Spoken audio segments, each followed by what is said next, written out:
दोस्तों, आज के वीडियो में हम बात करेंगे लोको पायलट कैसे बने, यानी कि आप ट्रेन ड्राइवर कैसे बन सकते हैं। दोस्तों, अगर आप लोको पायलट बनना चाहते हैं तो सबसे पहले तो आपको ये जानना होगा कि लोको पायलट होता क्या है और लोको पायलट बनने के लिए आपकी एलिजिबिलिटी क्राइटेरिया क्या होनी चाहिए। उसके बाद आपकी एज क्या होनी चाहिए और आपको कितनी सैलरी मिलती है, आप कहाँ पे जॉब कर सकते हैं, वो सारी जानकारी आपको मैं इस वीडियो से देने वाली हूँ दोस्तों। तो एंड तक मेरा ये वीडियो ज़रूर देखें दोस्तों। दोस्तों, सबसे पहले तो हम ये जानेंगे कि रेलवे ड्राइवर यानी लोको पायलट किसे कहते हैं। दोस्तों, ट्रेन चालक को लोको पायलट या रेलवे ड्राइवर या ट्रेन ड्राइवर कहा जाता है। दोस्तों, रेलवे ड्राइवर मालगाड़ी और सवारी ट्रेन चलाते हैं और आप कभी भी रेलवे यात्रा किए होंगे तो ट्रेन ड्राइवर को अवश्य देखा ही होगा कि जो पहला डब्बा होता है उसमें जो रेलवे का ड्राइवर है वो ट्रेन चलाता है। दोस्तों, यात्रा करते समय रेलवे ड्राइवर को देखकर काफी लोगों के मन में ट्रेन ड्राइवर बनने का ख्याल भी आता होगा। हर कोई चाहता है दोस्तों कि वह रेलवे में जॉब पाए, क्योंकि रेलवे में सैलरी बहुत ही अच्छी होती है। इसके लिए आपको 10वीं कक्षा पास करने के बाद से ही तैयारी शुरू कर देनी होगी। लेकिन मालूम नहीं होता है कि रेलवे ड्राइवर के लिए क्या योग्यता आपकी होनी चाहिए और उसकी एग्जाम पैटर्न कैसे होती है। दोस्तों, इस वजह से बहुत से लोग यह सपना पूरा नहीं कर पाते हैं। सबसे पहले आपको लिखित परीक्षा देनी होती है और परीक्षा पास करने के बाद मेडिकल टेस्ट होता है और लिखित परीक्षा और मेडिकल टेस्ट पास करने के बाद ही आपकी ट्रेनिंग होती है दोस्तों। तो इस हिसाब से प्रोसेस चलती रहती है।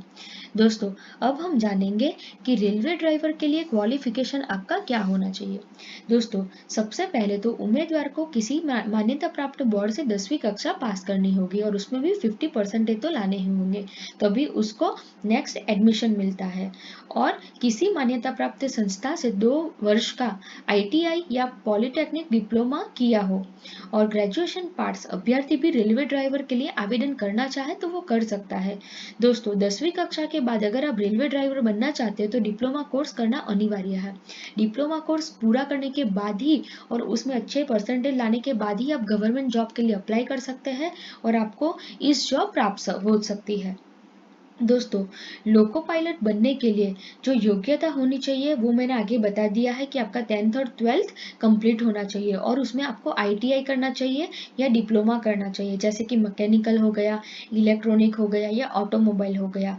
और किसी भी ट्रेन में आपका होना चाहिए और आप शारीरिक रूप से स्वस्थ होने चाहिए, तभी आप लोको पायलट बनने के लायक है। दोस्तों, अब हम जानते हैं कि ट्रेन चालक बनने के लिए आपकी आयु सीमा क्या होनी चाहिए। दोस्तों, भारत में ट्रेन ड्राइवर बनने के लिए व्यक्ति की आयु सीमा 18 वर्ष से लेकर 30 वर्ष तक होनी होनी चाहिए।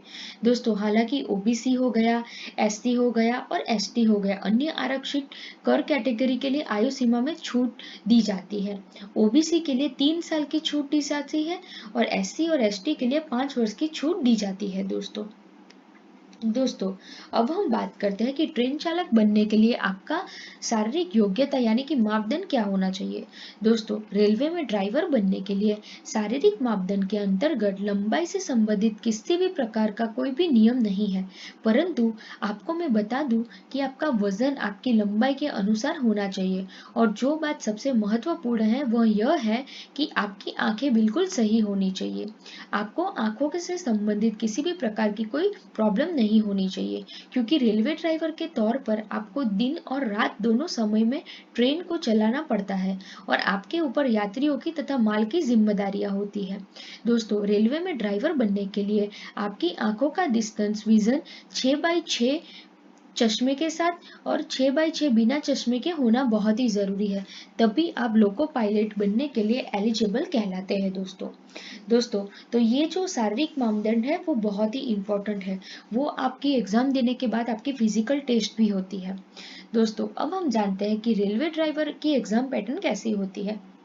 दोस्तों, रेलवे भर्ती बोर्ड यानी railway recruitment board train driver की भर्ती के लिए 3 चरणों में परीक्षा आयोजित करती है। जो फर्स्ट है वो है लिखित परीक्षा, सेकंड है वो है साक्षर टेस्ट और थर्ड है इंटरव्यू। तो पहले लिखित परीक्षा में क्या होता है कि यह रेलवे ड्राइवर भर्ती की प्रथम चरण की परीक्षा होती है। इसमें सामान्य ज्ञान, सामान्य विज्ञान, गणित हो गया, तार्किक और करंट अफेयर से प्रश्न पूछे जाते हैं। दोस्तों, इसमें कुल 120 प्रश्न पूछे जाते हैं और प्रश्नों को हल करने के लिए 1 घंटा 30 मिनट का समय दिया जाता है। और इस परीक्षा में नेगेटिव मार्किंग भी होती है, गलत उत्तर देने पे 1 अंक काटा जाता है। जैसे कि आपके ये एग्जाम 120 मार्क्स की है और उसमें से आपके 50 सही हुए हैं और 60 आपके गलत हुए हैं, तो आपका जो मार्क्स है वो नेगेटिव मार्क्स में चला जाएगा। इस हिसाब से आपकी मार्किंग होती है। दोस्तों, जो सेकंड टेस्ट है वो है साइको टेस्ट। दोस्तों, ट्रेन ड्राइवर लिखित परीक्षा पास करने के बाद एक टेस्ट देना पड़ता है। इस परीक्षा में आपका दिमाग का टेस्ट होता है, यानी कि माइंड टेस्ट, जिससे पता चलेगा कि आपका दिमाग कितना स्वस्थ है। दिमाग लगाने वाले प्रश्न आपको पूछे जाते हैं और जिसका उत्तर ध्यानपूर्वक आपको देना होता है। थर्ड जो है वो मेडिकल टेस्ट है। लिखित परीक्षा और साइको टेस्ट पास करने के बाद मेडिकल टेस्ट होता है। मेडिकल टेस्ट में विशेषकर आंखों की टेस्ट आपकी ली जाती है, क्योंकि रेलवे ड्राइवर का आंखों का स्वस्थ होना बेहद ही जरूरी है। आपकी आंखों में किसी भी प्रकार का दोष नहीं होना चाहिए। अगर वहां पे आप कुछ भी उन लोगों को डाउटफुल लगा तो आपको उसमें फेल कर देते हैं मेडिकल टेस्ट में। दोस्तों, अब हम बात करते हैं कि ट्रेन ड्राइवर की सैलरी कितनी होती है। दोस्तों, भारत में ट्रेन ड्राइवर की सैलरी लगभग 4 लाख होती है। ट्रेन ड्राइवर की सैलरी एक्सपीरियंस के साथ बढ़ती जाती है। लगभग 10 से 15 साल के अनुभव के पश्चात ट्रेन ड्राइवर की सैलरी 10 लाख तक हो जाती है। दोस्तों, अब हम बात करते हैं कि रेलवे परीक्षा की तैयारी आप कैसे कर सकते हैं। दोस्तों, पढ़ाई करने के लिए आपको रूटीन बनाना पड़ेगा। उसके बाद रूटीन बनाकर आपको सभी विषयों में आपकी पढ़ाई करनी पड़ेगी और सामान्य ज्ञान पर भी ध्यान देना पड़ेगा। और आपको इस एग्जाम की तैयारी के लिए रेलवे एग्जाम प्रैक्टिस बुक आती है, बाहर मिलती है, वो आपको परचेज करनी पड़ेगी। और आपको जो भी करंट अफेयर्स है उस पर ध्यान देना पड़ेगा और प्रतिदिन न्यूज़पेपर आपको पढ़ना पड़ेगा। दोस्तों, पिछले 2-3 वर्षों में रेलवे ड्राइवर एग्जाम पेपर का हल आपको करना पड़ेगा और आपको सेल्फ स्टडी भी करनी पड़ेगी और एग्जाम की तैयारी के लिए आपको कोचिंग भी ज्वाइन करना पड़ेगा।